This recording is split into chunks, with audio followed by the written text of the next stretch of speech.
একদিন বৃষ্টির দুপুর ছোট্ট লাবু স্কুল থেকে ফিরছিল টুপটাপ বৃষ্টিতে ভিজে ভিজে।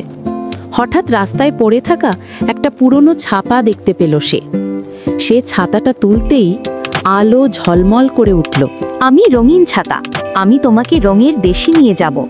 লাবু অবাক হয়ে ছাতাটা শক্ত করে ধরল আর উড়তে উড়তে পৌঁছে গেল এক আশ্চর্য রাজ্যে।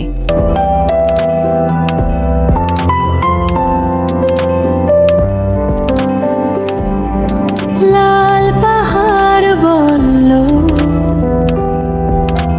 সাহসী হও, ভয় পেও না। নীল নদী বলল, মন শান্ত রাখো যেমন আমি। সবুজ গাছ বলল, প্রকৃতিকে ভালোবাসো। আর হলুদ রোদ বলল,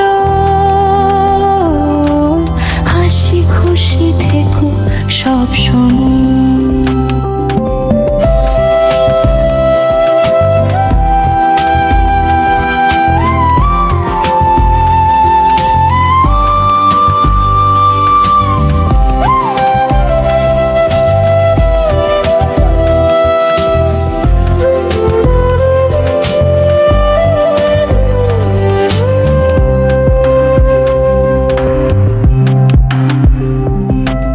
লাবু মুগ্ধ হয়ে হাসল।